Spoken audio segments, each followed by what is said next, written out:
Mesdames et messieurs, les présidents des conseils départementaux et municipaux, je vous souhaite au nom du Sénat la bienvenue au Palais des Congrès. Dans le cadre de l'organisation des travaux de la 12e session ordinaire du Sénat en cours, nous avons résolu de constituer un dossier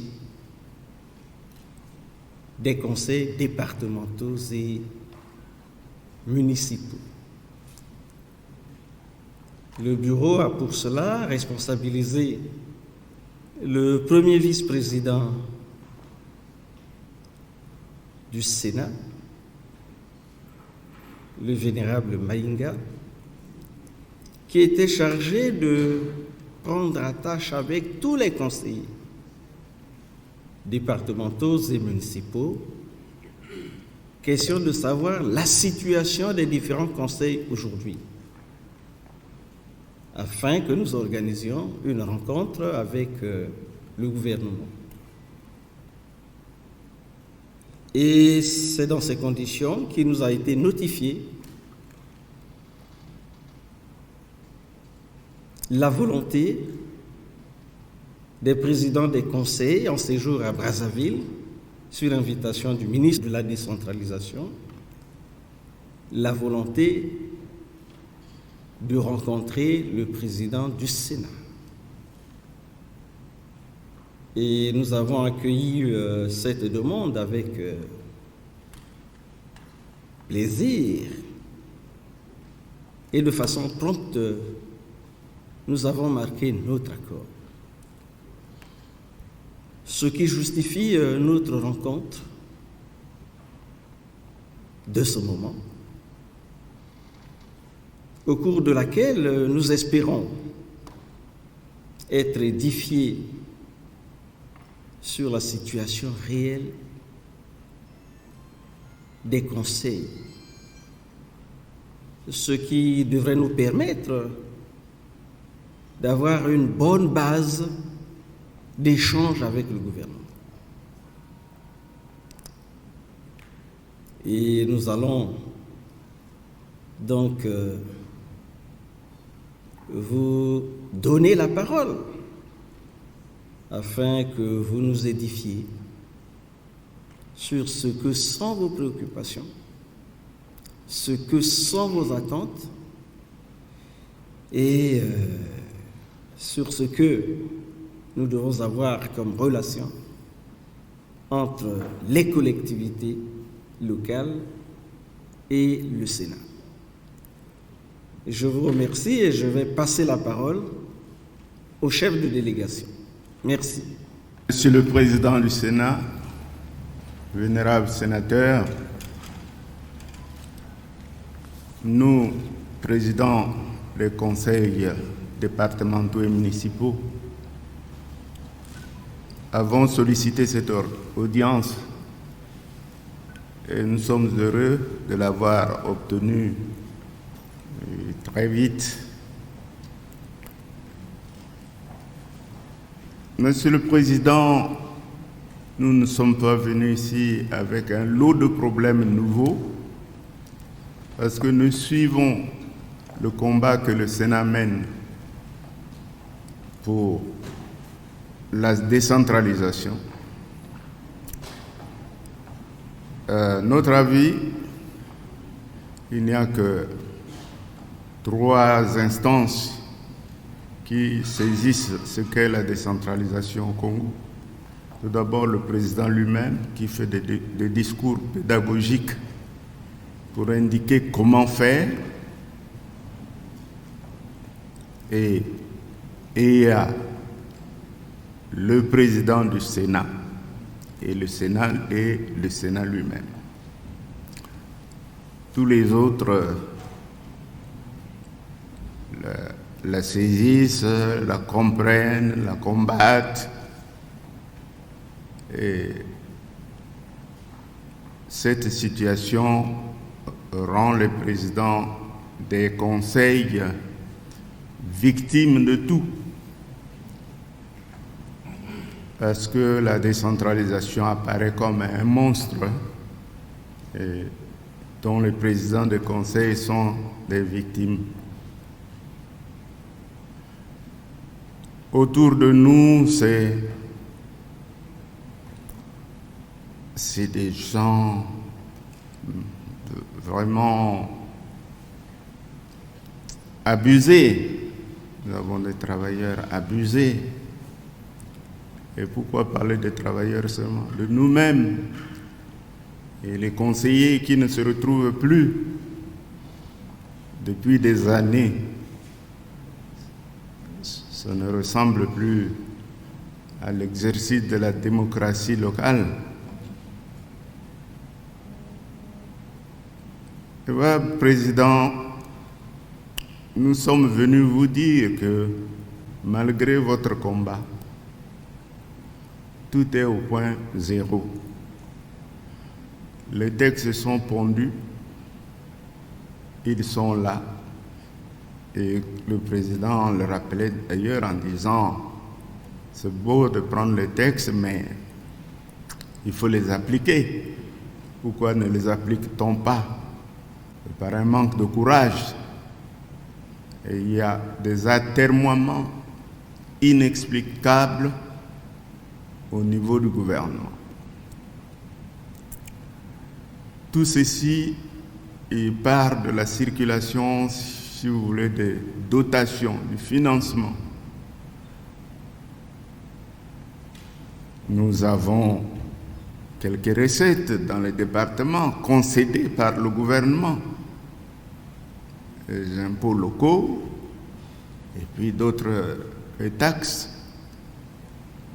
Mais ceux qui doivent collecter ces taxes sont des agents de l'État. Quand les agents de l'État les collectent, ces taxes sont reversées à l'État ou par chèques reçus qui sont transmis au Trésor. Mais pour nous, les rétrocéder, c'est toute une affaire. C'est toute une affaire. Comment vivre ainsi? Comment une administration, une institution peut fonctionner ainsi? On dit, bon, on va faire une expérience sur 4 domaines: l'enseignement, la santé, l'entretien routier et la fonction publique territoriale. Les lois sont prises, les textes d'application sont là, mais hélas, on ne les met pas en marche, on ne les applique pas. On vient chez nous, dit bon, on va faire un inventaire pour le transfert de compétences, etc. C'est des sortes de grimaces qui repartent pour toujours. En ce moment précis, dans certains domaines, on lance le recensement des personnels seulement aujourd'hui. Le recensement numérisé. Bon, depuis longtemps, qu'est-ce qu'on attendait? Et tout ça, c'est des subterfuges pour retarder la marche des choses. Monsieur le Président, dire les détails au fond, c'est un peu vous fatiguer parce que vous les connaissez mieux quand nous vous suivons, Monsieur le Président. Vous les connaissez mieux que nous-mêmes qui sommes sur le terrain. L'arsenal juridique de la décentralisation est complète. Il manque la mise en œuvre.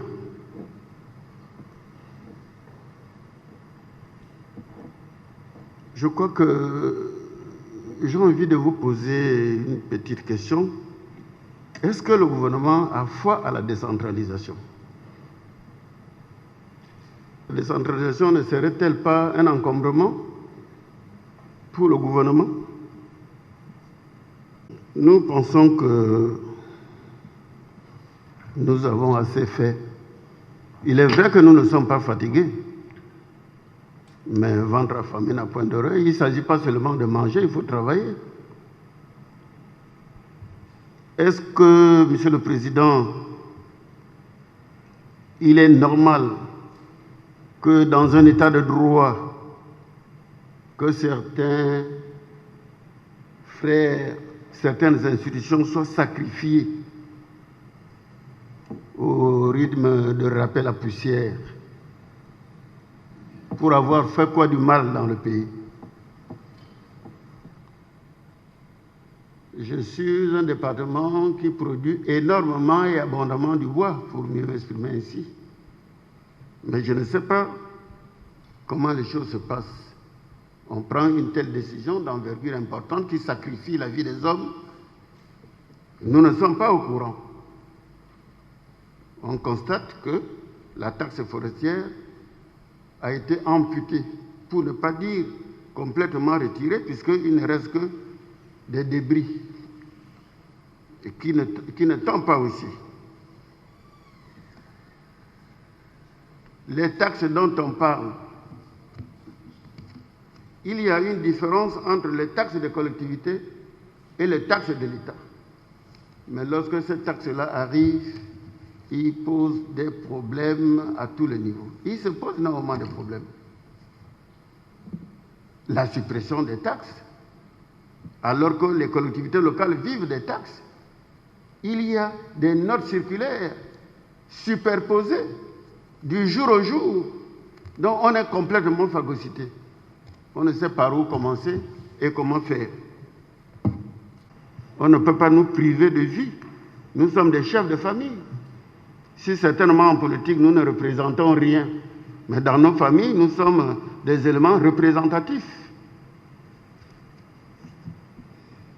C'est dommage, Monsieur le Président, c'est regrettable.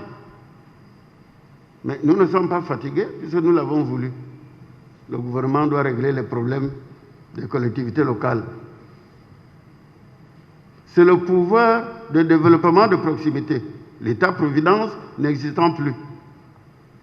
C'est ça la définition. Mais d'où vient que certaines personnes pensent que ce n'est pas une institution qui doit vivre. Mesdames et Messieurs les présidents des conseils départementaux et municipaux,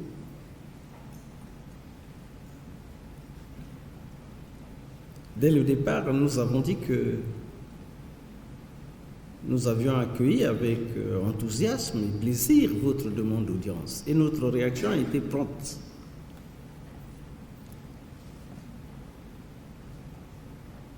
Ceci parce que nous sommes sensibles à la situation qui est la vôtre. Et nous devons nous préoccuper de cette situation pour autant que nous devons notre existence à la vôtre.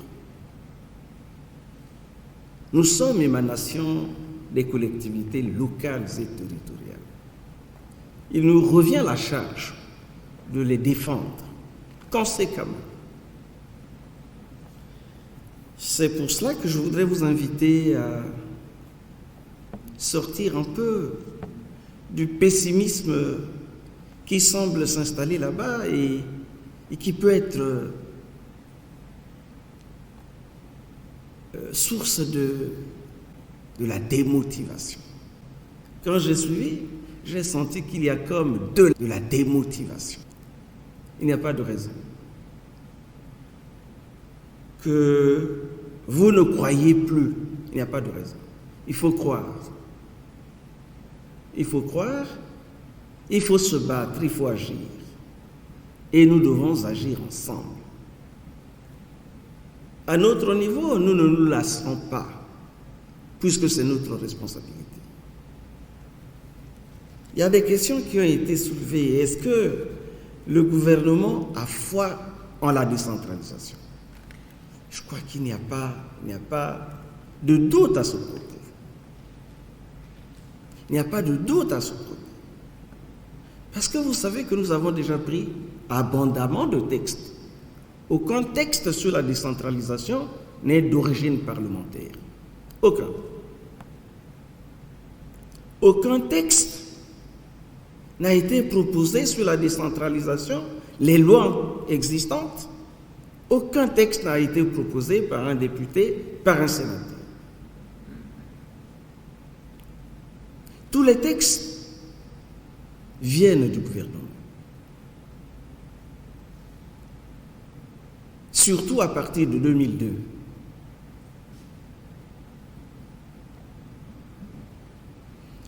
Donc, il y croit. Ceci pose aussi le problème de la volonté politique. Sur la volonté politique, il n'y a pas de doute. La volonté est. Mais il y a des limites dans l'action. Certaines sont justifiées, certaines ne le sont pas. C'est à nous de les démêler et d'agir sur l'exécutif pour que, s'il y avait une mauvaise foi quelque part, qu'on sache que ça s'impose à nous. Donc, qu'est-ce qu'on doit faire?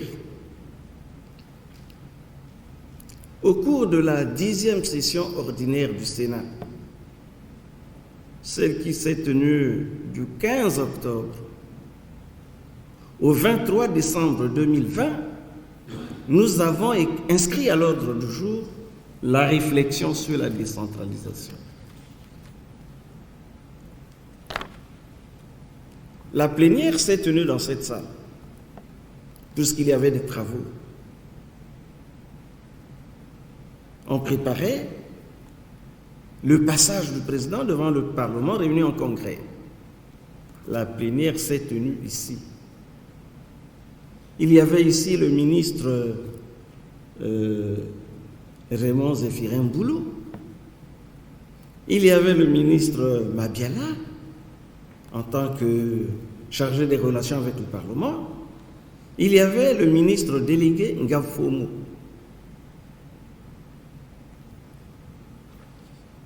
Le débat était un débat de fond, sans complaisance. Nous avons décrié ce que nous constatons, ce que nous relevons dans la gestion au quotidien du gouvernement. Et nous avons fait un certain nombre de recommandations qui devraient faire que la décentralisation soit effective et qu'elle contribue au processus de développement de notre pays. Nous avons fait, ça se passe ici. Et le 23 décembre, le président de la République, chef de l'État, est venu pour un message sur l'état de la nation devant le Parlement réuni en congrès. S'agissant de la décentralisation, on avait l'impression que le président avait participé à notre débat. Parce qu'il a donné réponse à toutes les préoccupations qui étaient les nôtres. Il a donné réponse aux préoccupations des sénateurs ici, à l'occasion du débat sur la décentralisation. Je vais vous lire quelques passages du message du chef de l'État, le 23 décembre 2020. Il dit, du fait de son importance de plus en plus stratégique, je ne peux donc clore l'évocation des initiatives réalisées et des projets en cours sans m'appesantir sur le processus de décentralisation engagé dans notre pays. La décentralisation a bénéficié en 2020 d'un complément décisif du cadre législatif sur le transfert de compétences aux collectivités locales en application des dispositions de la Constitution du 25 octobre 2015. En effet, ce domaine a été doté de 4 lois répartissant les compétences entre l'État et les collectivités locales et définissant les modalités de leur exercice par le département et la commune dans les matières ci-après. La santé de base, l'enseignement préscolaire, primaire et secondaire, l'entretien routier, l'urbanisme et l'habitat. Voilà 4 domaines sur lesquels l'État a transféré les compétences qui étaient les siennes aux collectivités locales. En exécution de ces lois, c'est le président qui poursuit. 7 décrets d'application fixent les modalités de fonctionnement des structures scolaires et de santé relevant des collectivités locales.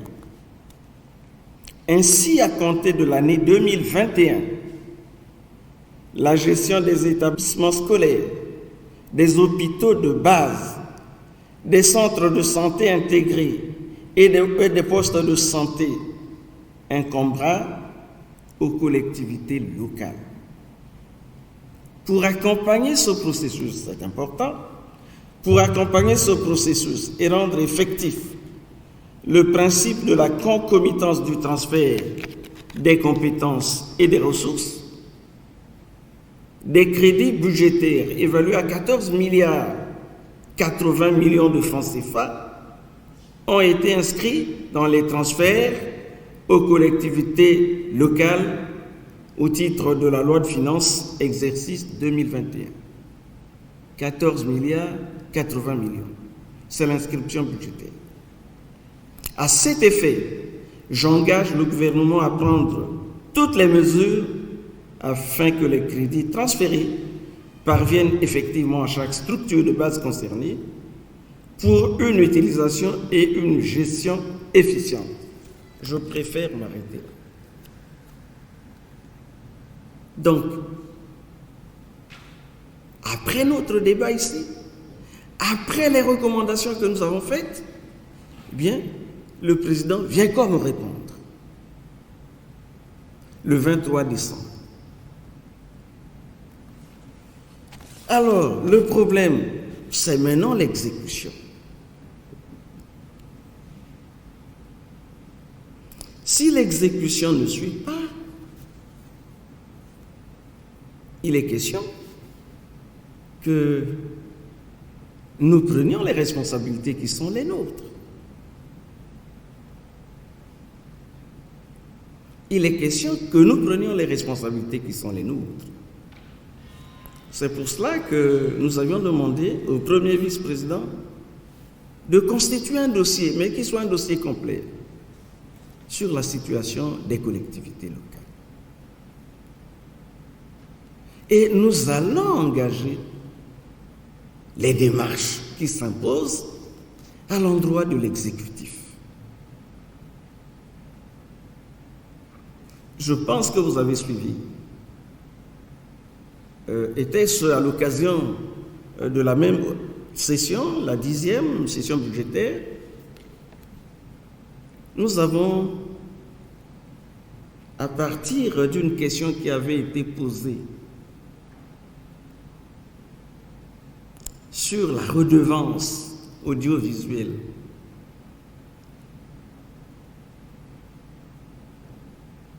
nous avons engagé une procédure. Et vous avez suivi que des avancées ont été réalisées. Parce que depuis des années, depuis des décennies, que la loi avait été prise sur la redevance audiovisuelle, jamais rien n'était versé aux médias. Jamais rien. C'est à la suite de la démarche que nous avons entreprise que pour la première fois. Et pourtant, ça se collectait. Mais c'est à la suite de cette démarche-là que pour la première fois, la redevance audiovisuelle a été reversée au ministère de l'Information. Ça fait plus de 200 millions.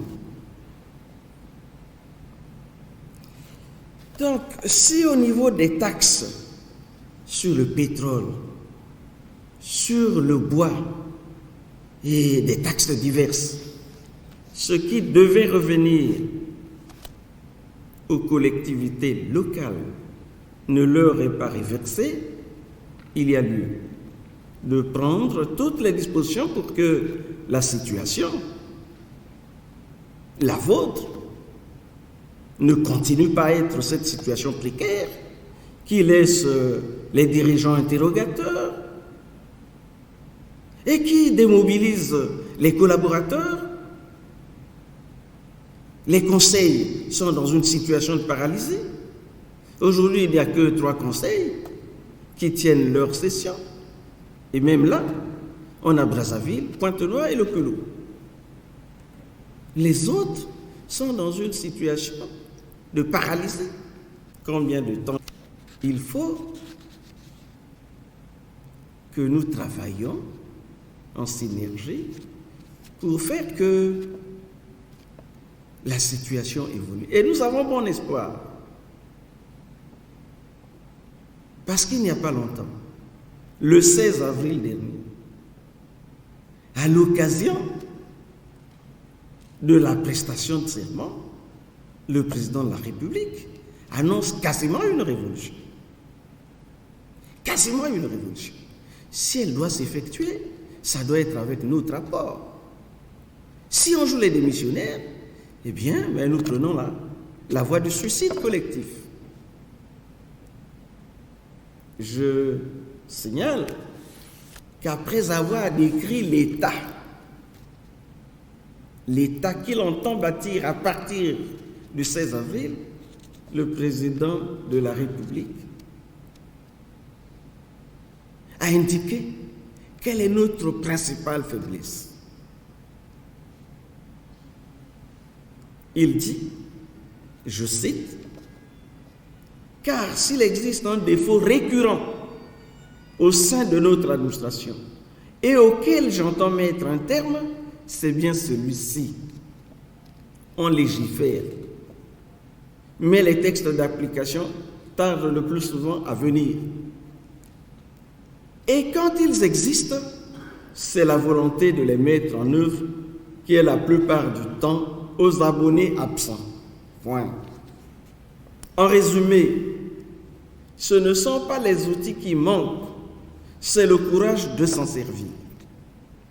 Eh bien, ce courage, soyez-en persuadés, ne nous manquera pas.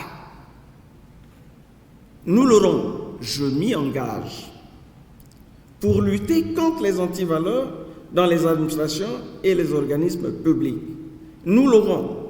Bon, je crois qu'on peut s'arrêter là. Donc, la voie tracée par le président, à partir de son message à l'occasion de la cérémonie de prestation de serment, c'est celle désormais de l'action. Et cette action-là suppose la mise en pratique des textes qui existent. Vous avez l'avantage d'avoir déjà des textes. Donc, il s'agit de se battre pour que ces textes soient appliqués. Et cet engagement devrait être notre engagement collectif. Vous et nous. Nous ne nous lassons pas. Vous aussi, dotez-vous de suffisamment d'énergie, de suffisamment d'engagement pour qu'ensemble, on fasse que la situation de la décentralisation ne soit pas celle d'aujourd'hui et celle de tous les temps. Donc, nous vous avons suivi, nous avons pris bonne note L'administration, c'est un principe qui ne peut pas aujourd'hui être remis en cause. Et j'ai la conviction que le président de la République lui-même tient à la décentralisation, aux acteurs que nous sommes à différents niveaux, de prendre les dispositions qu'il nous faut prendre, malgré les difficultés, pour que la situation au niveau des collectivités locales change et que vous participiez efficacement à l'effort de redressement de notre économie et de construction du pays. Je crois que c'est ce que je peux dire en réponse à votre réquisitoire. C'en était un vrai. Et soyons simplement confiants.